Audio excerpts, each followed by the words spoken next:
You know, I have seen something quite paradoxical. People spend their entire youth chasing what they call success, only to reach the end of the road and realize they were wearing the wrong shoes the whole way. They ran, they grew weary, they exhausted themselves, but they never stopped to ask, who am I becoming in this race? And that is a question I hope today you will ask yourself. Success, my dear friend, is not an object floating out there in space for you to chase and seize. It is not a diamond lost in the desert. It is a reflection. It is a natural outcome. It is what happens when you sow the right seeds in the right soil with the right care. And just as a garden does not bear fruit the day you plant it, success does not come because you are impatient, but because you persistently become someone worthy of it. I want you to imagine a hill at dawn. Mist still clings to the leaves. A farmer with hoe in hand walks silently to the field. He does not shout. He does not demand a harvest. He knows the law. He does not chase the rice. He sows the seed, and then he is patient. He tends the soil, waters it, pulls the weeds. In time, the plants grow, and on the right day, the rice ripens. No force needed, no pursuit required. Likewise, if you become a person of discipline, knowledge, and value, you will not need to chase success. You will draw it to you. Success does not favor noise. It favors steady quietness.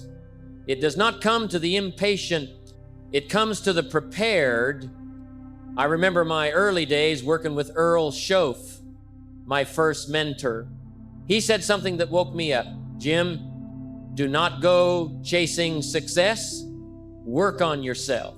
Success is looking for a good place to land. And what struck me was not that he spoke well, but that I realized I had not yet become a worthy place for success to land. The question is not, what must I do to achieve what I want? The right question is, what kind of person must I become to be worthy of it? That is a complete transformation. I once lived in a small apartment, so poor, I had only one chair. So when guests came, I sat on the floor, but in that humble room, I began to change. I did not wait to have money before learning to think like the wealthy. I learned first. I did not wait for a good job to become professional. I trained myself first. I did not wait for others to believe in me to create value. I sowed value when no one knew my name. Imagine again an old radio. To catch the right station, you must tune the frequency. And if you want success to come to you, you must tune yourself. The world is not on the wrong frequency.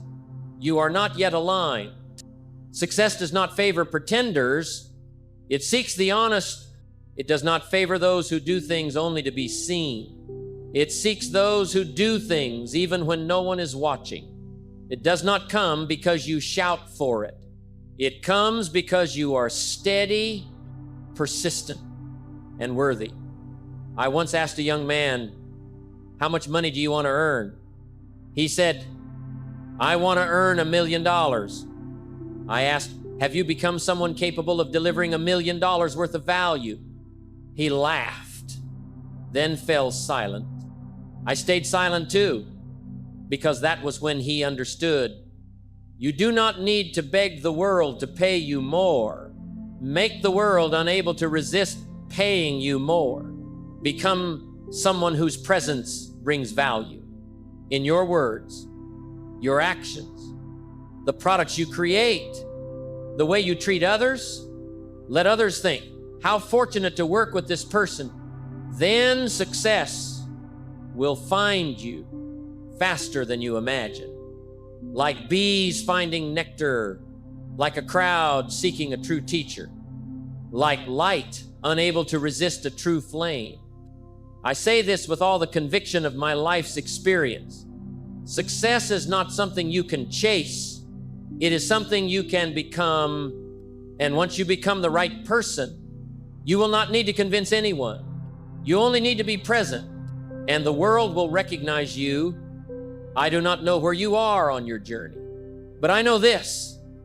If today you begin working on yourself, your success will start moving toward you, bit by bit, day by day, opportunity by opportunity, until it fills your life like morning sunlight on a golden field of rice. And one day, you will look back, smile, and say, I did not chase it. I drew it to me by the person I chose to become. Have you ever wondered why some people seem to attract good things without much effort? Opportunities, invitations, fateful meetings, even luck, while others, perhaps even you at some point, struggle, are strained, and labor for years, yet the results seem to mock them. I have been in both places, and from that, I discovered there is an invisible force at work in everyone's life. It has no name. It does not glow, but it pulls stronger than any mere effort, and its name is character.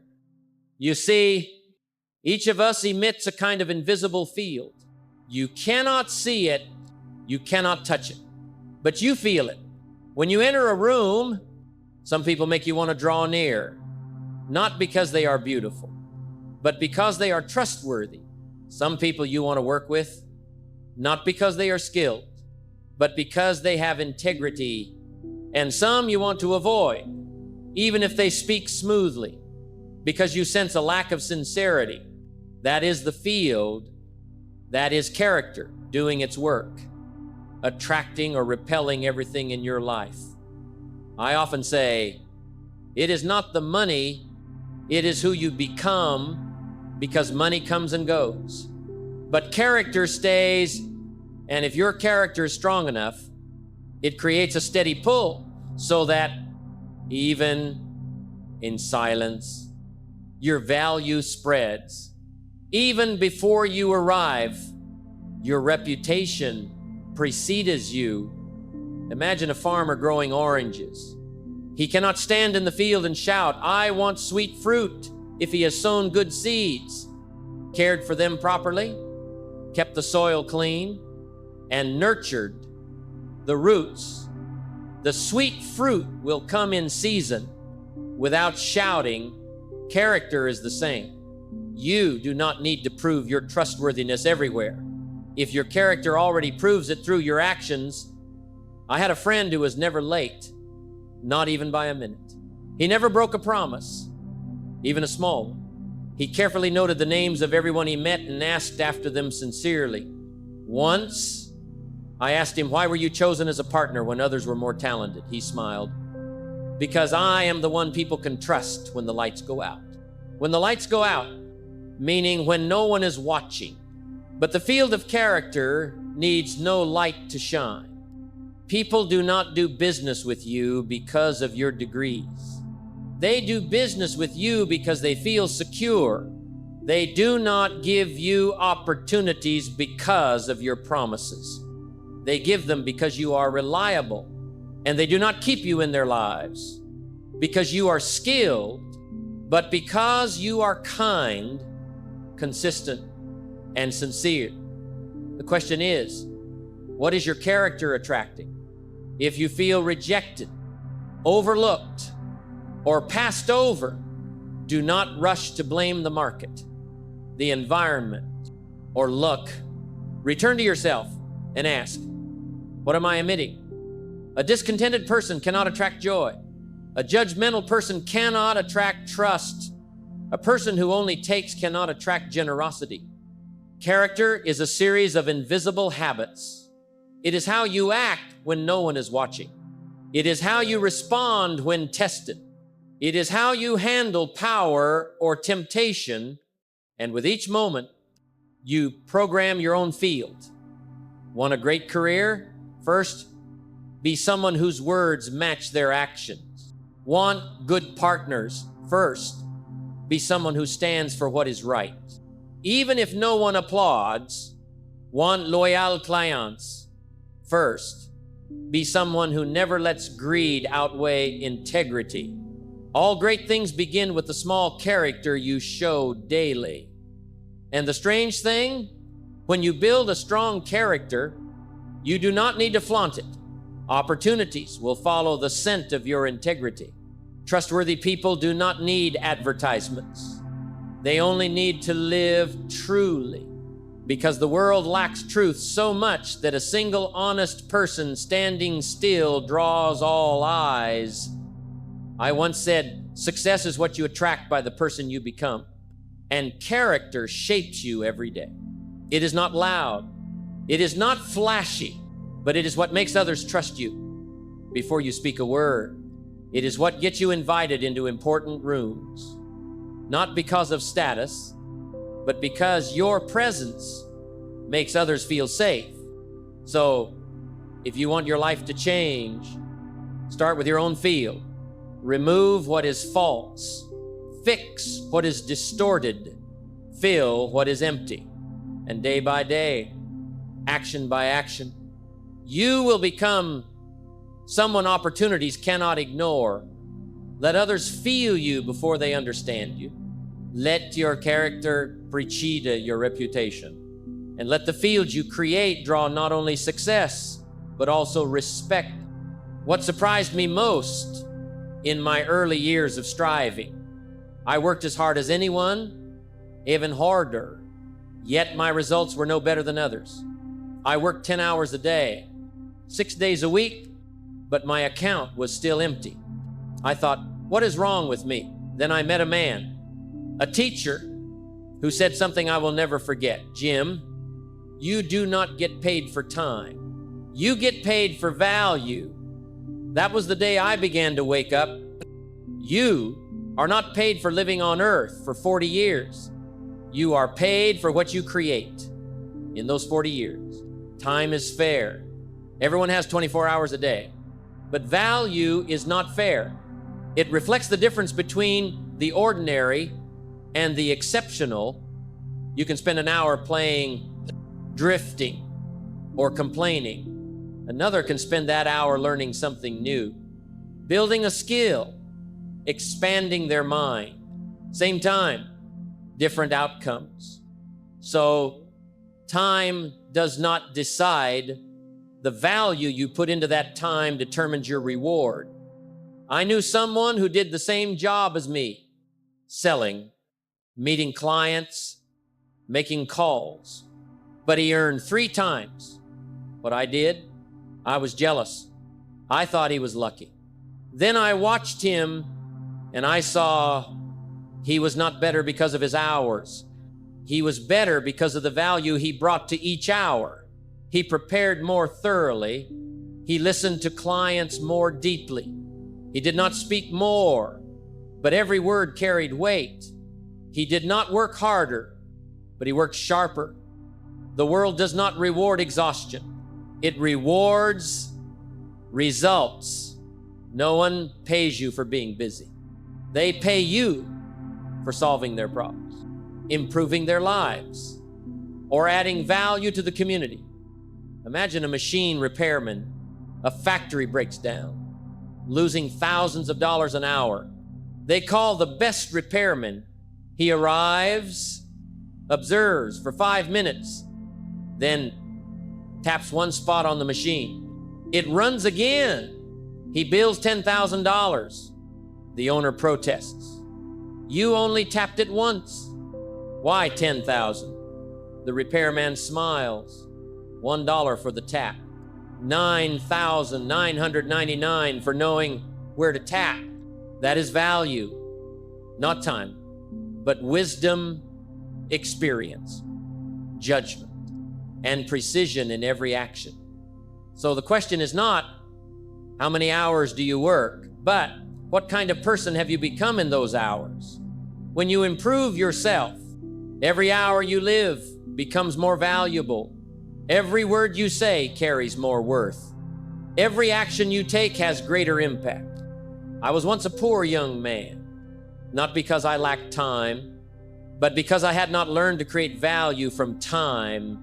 And from the day I understood this, I lived differently. I did not just work more, I worked smarter. I learned to communicate better.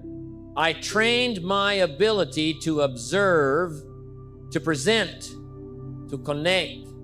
I read books not to seem knowledgeable, but to increase the value I could offer others. I wrote not to fill pages, but so every sentence could shift a thought. And so my income grew not because I begged, but because the value I delivered deserved it. You cannot force the world to pay you more, but you can make it unable to refuse paying you more. And that path begins with the strength you build daily. You do not need to wait for a raise. Raise your own value first. Value is accumulation, not chance. It comes from doing more than required, better than the market standard, kinder than others expect. It is the small things done with a great mindset that lift you above the crowd. So ask, how can I make every hour I live more valuable? That is the question. The successful carry always, they do not chase money. They chase the ability to create value. They do not demand rewards from the world. They give to the world first, and the reward is the inevitable result. Want your income to double? Make the value you deliver triple. Want bigger opportunities? Make your smallest actions more professional. Want your time to not pass in vain? Live as if every minute is an investment. And you are building long-term returns. You do not need to work to exhaustion. You only need to work until your actions carry higher quality. Then time becomes your ally, and the value you create becomes a new field, drawing success, opportunities, and respect. Not because you demand them, but because you deserve them. I once thought if life were a bit easier, I would do better. And you know what? That was one of the weakest thoughts I ever held, because it gave all control to circumstances, not to myself. Then one day, my teacher said, "Jim, do not wish it was easier. Wish you were better." And that changed everything. Life will not get easier. The market will not soften for you. Clients will not become more lenient. Opportunities will not lower their standards. Problems do not stop just because you are tired. Life has no duty to make you comfortable, but you have a duty to become stronger, to thrive in any circumstance. Like a farmer stepping onto a drought-stricken field, he can sit and lament the lack of rain, or he can learn to dig a well. A carpentier lacked good wood. He can complain that wood today is not what it used to be, or he can sharpen his saw. You cannot change the wind's direction, but you can adjust your sails. I once told Shof, "I cannot succeed because the economy is tough." He looked at me long and hard, then said, "Jim, in any economy, the exceptional find a way. The great do not wish for a better economy. They wish to be better, to adapt." And for the first time, I saw the problem was not outside me. It was in the mindset I carried each morning. If you keep hoping for an easier job, you are refusing a chance to grow. If you wait for kinder clients, you are missing a chance to hone your persuasion. If you pray for smoother times, you are losing the ability to sail through storms. I am not saying you must love hardship. I am saying that is when you are forged. No one sharpens a blade in calm days. The sharpest blade is born from friction and fire, and the strongest people are made in winter, not spring. The question is not, how can life ease up, but what must I learn, change, or train to stand firm in this life with gratitude? Because when you become better, You do not need the world to change. You are the change. When I was young, I feared failure. Now I know failure is an uninvited teacher. But if you welcome it properly, it leaves lessons no school can teach. Every failure is a message. There is something you need to learn. There is something you are not yet good enough at. Instead of asking, why did this happen to me? Ask, what can I learn from this? Instead of saying, I wish others were kinder. Say, I will become someone who can connect with anyone. Instead of hoping the world simplifies, complicate your own abilities to embrace the world. You can wait your whole life for things to get easier and never see it happen. Or you can start today, becoming good enough to see every difficulty as a new lesson. And then you will no longer see life as an obstacle, but as a stage for your growth. I once asked a group of young entrepreneurs, what scares you most? One answered, I fear I am not good enough. I said, then start training to be good. No one is born enough. Everyone starts with lack. Others are not better than you. They just started sooner. And that is good news, because what you lack today, you can build tomorrow. You cannot lower the mountain, but you can strengthen your legs to climb higher. You cannot stop the storm, but you can build a sturdy house within yourself. Write this in your heart. Every time you wish something were easier, turn that into motivation to become better. Do not seek to escape challenges. Seek to become someone. Challenges cannot threaten. That was the turning point of my life, and it could be yours if you dare to choose to become a stronger, deeper, steadier version of yourself. When I was young, I worked very hard. I arrived at the office early, left late. I took on extra hours, extra tasks, tried not to make mistakes. But one day, my teacher asked, Jim, what are you working so hard for? I answered immediately, for the job, for the income, for results. He looked at me, shook his head slightly. Jim, if you worked harder on yourself, you would not need to work so hard on your job, because the person you become will determine the results you achieve. That statement pierced my awareness like lightning splitting the sky. You see, people often misunderstand. They think a career is something you build, but in truth, a career is only an outcome. The person you are is the root. Your career, money, opportunities, achievements are all just fruits growing from the tree of your character, from the roots of your awareness, from the foundation of your thinking and qualities within. You can sweat for your job, but if you are empty inside, nothing great will grow from that soil. But if you sweat to become a person of depth, the world outside will reflect that depth. Imagine you are tending two fields. One is your job, the other is yourself. If you water, fertilice, tend, and protect the first field, while neglecting the second, you may have a temporary harvest. But if you invest in the field within, where you forge your will, refine your awareness, practice self-learning, self-control, and influence, the harvest you reap will be deeper, stronger, and unshaken by changing times. I have seen people very skilled at a specific job, but they stopped growing themselves.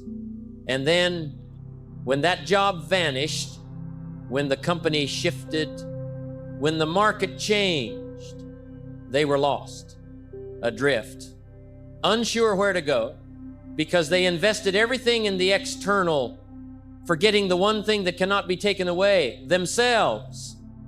The successful do not just learn to work, they learn to be They read books not just for knowledge, but to sharpen their thinking. They train their bodies not just for health, but for discipline. They learn to listen, question, debate, resolve conflicts, manage time, set goals, nurture their inner selves, and that no one can take from them. I once had a decent income, but then I lost nearly everything. The market changed.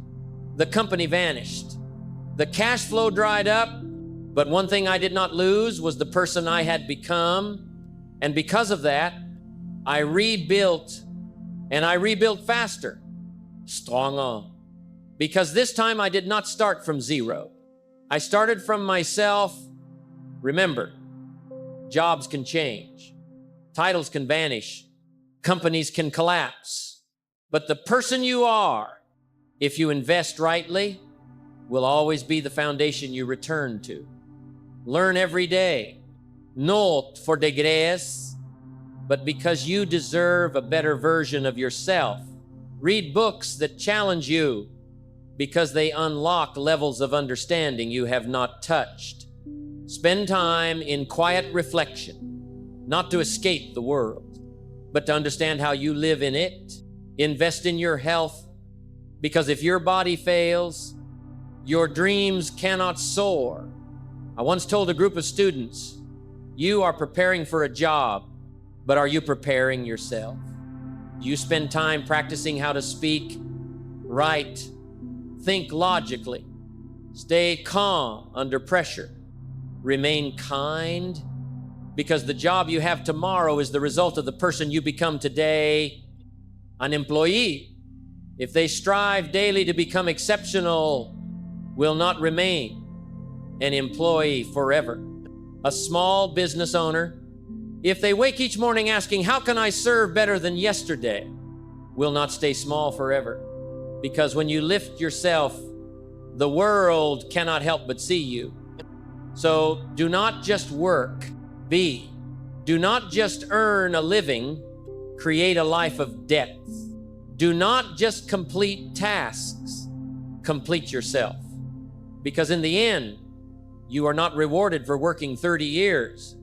You are rewarded for the person you become in those 30 years. One day, you sit down, take a pen, and write your life's goals. You write that you want financial freedom, your own company, a dream home, good health, a warm family, time to travel, learn, and contribute. You write with passion. You pin it to the wall. Each morning you look at it, and then time passes. The goals remain there, but your life has not moved much further. Why? Because between where you stand and where you want to go, there is always a bridge. Its name, discipline. Discipline is what separates the dreamer from the achiever. It is not glamorous. It is not loud. It does not yield instant results, but it is the only key, truly the only one, to turn ideas into achievements. I once heard someone say, I have so many goals, Jim, but no time. I asked, do you have enough discipline to master your time? Because time is not lacking. What lacks is the ability to use time with purpose. The undisciplined are like farmers who plant but do not water. They sow seeds, then hope the harvest will grow on its own. But nothing grows if you do not regularly tend the field, pull weeds, fertilize, check the soil, adjust bit by bit. Discipline is the work. No one sees. But the results, everyone will see. I often say, discipline is the bridge between dreams and reality. And not everyone has the strength to build that bridge, because it demands you do what you do not want. When you do not want to achieve what you truly want, it demands you reject the easy, the immediate, the temporary, to pursue the hard, the long, the lasting. It is not a single act. It is consistent repetition every day. in silence. The disciplined are not harsh. They simply understand that true freedom lies in self-mastery. When you are disciplined with eating, you are free from illness. When you are disciplined with spending, you are free from debt. When you are disciplined with time, you are free from meaninglessness.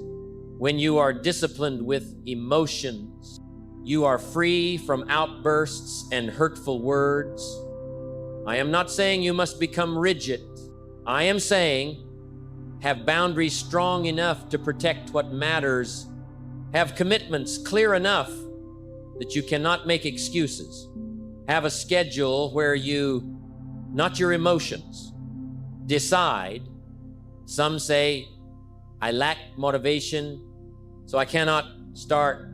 But you do not need motivation for discipline. You only need a decision. Then from discipline, motivation grows. Like someone starting exercise.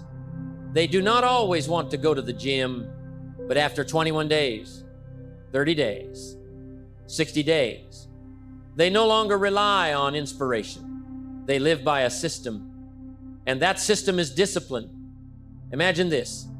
Each morning, you wake and face a fork in the road. One path is short, tempting, easy, but leads back to where you have been. The other is long, rough, demanding repetition, consistency, resolve, but leads where you want to go.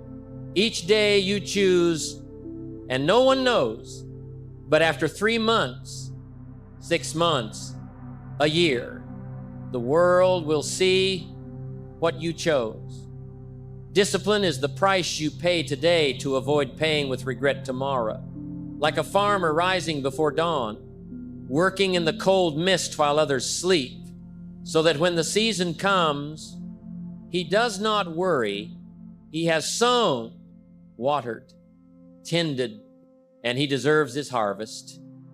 And you, are you sowing with discipline each day? If not, today is the first day. Choose one small action, read 10 minutes, exercise 15 minutes, write 1 page, sleep on time, and keep your word to yourself. Do it again tomorrow and the next day. Not much, just consistent, because you do not build success with breakthroughs. You build it with ordinary days done right. I used to think success was something to chase. Like a bus speeding by, I had to run fast to catch it.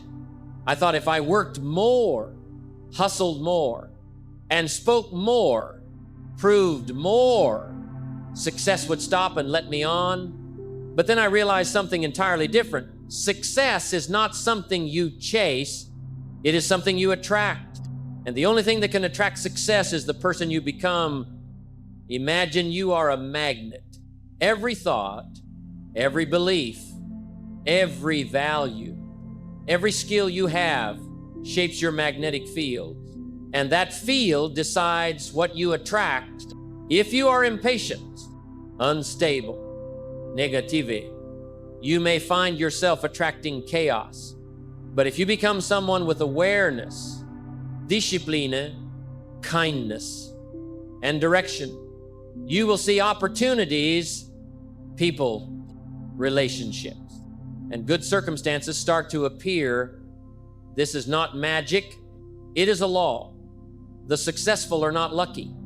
They are prepared long enough that when luck arrives, they are ready to seize it. Success does not come to those who shout for it. It comes to those who have cleared their inner garden, tilled their thinking, watered their actions. So when opportunity falls, it lands on fertile ground, not barren soil. I met someone who desperately wanted success. He read every book, watched every video, listened to every podcast. But when I asked, what have you changed in yourself? He hesitated because he was chasing external things. Forgetting the first work is to adjust within. Success does not come from reckless effort, but from purposeful effort When you improve how you think, you start seeing what you missed before. When you improve how you speak, you build stronger relationships. When you improve how you live, you create an environment that fosters growth instead of stagnation. I asked my audience once, what are you waiting to change? Your company? Your leader? The economy? But what about you? Are you changing? Because if you become better, you will have better work, better opportunities, better income, better relationships. Not because the world suddenly favors you, but because you have become someone capable of attracting those things. Do not pray for easier things. Pray to be stronger. Do not wish for smoother paths. Wish to be better to handle them. Do not dream of having more. Dream of becoming more. I lost everything once. Finances, company, confidence. But because of the years before, I had become someone different from who I started as, and that pulled me back, faster, stronger, deeper. Success did not run to me. I attracted it because I had changed myself long enough, deeply enough. Start with the small things. Read 1 page a day. Ask, could I handle this better? Observe how you speak, react, plan. And each week, if you are just 1% better after 52 weeks, you will not be the same. You, the successful, do not control the world. They control themselves, and that creates an irresistible pull. So do not chase success, become someone. Success cannot resist. I once sat beside a man in his 60s. He looked out the window, his eyes distant. I asked, if you could go back, what would you do differently? He did not answer right away. After a moment, he said, I wish I had been more disciplined, not richer, not more recognized, just more disciplined, because he knew most of what he missed, lost, or failed to do, stemmed from moments he chose comfort over what was right. We live in an age where ease is celebrated. We are told, listen to yourself, rest, forgive yourself. And I agree to a point. But if all you do is listen to your feelings, you will soon find they are very good at pulling you down. They do not know what is best for you in the long run. They only know what feels good now. And here is what I want you to hold close. Whatever you choose, you will pay a price. The question is not, can I avoid paying a price? The question is, what do I want to pay with? If you choose discipline, you pay with sweat, with rejecting the easy, with the loneliness of early mornings when others sleep, with the inner struggle between wanting and doing, but you gain strength, freedom, self-respect, confidence in yourself, and worthy achievements. If you choose no discipline, you pay with regret. Regret for opportunities that came and went. Regret for declining health. Regret for not providing for your family as you wished. Regret for not living a meaningful life. And the worst, you will no longer believe in yourself. Imagine you have a garden. If you do not tend it, water it, weed it, weeds will grow. You do not need to do anything wrong, just nothing. And life is the same. You do not need to ruin it deliberately. Just fail to sow and you will not reap. Everyone loves results. Few love the price. They want a fit body, but not the workouts. They want a successful career, but not the late nights learning skills. They want grateful, capable children, but not the patient daily teaching. They want a good life, but live each day as if life is owed to them. You can delay the lesson, but you cannot escape the consequence. Discipline is the lesson you choose to learn today. so you do not learn through pain tomorrow. I have met many successful people. They were not always the most gifted, but they were the ones who said no at the right time, who went to bed early despite friends' invitations, who woke early despite the cold, who studied more though no one required it, who spoke kindly despite anger, who kept promises to themselves when no one was watching. You do not need to do everything today. You only need to choose the right price to pay. Pay with discipline now, or pay double, triple with regret when you no longer have the strength to fix it. I hope you are honest with yourself. What are you delaying? What do you know is important but keep avoiding? What needs to start, even if you are not great, not ready, not perfect? Do it. Today, discipline is not punishment. It is a gift you give your future self. It is the act of a mature person, knowing that what is right is not always easy, but always worth doing. And every disciplined act, no matter how small, is a brick in the bridge from your present to the future. You deserve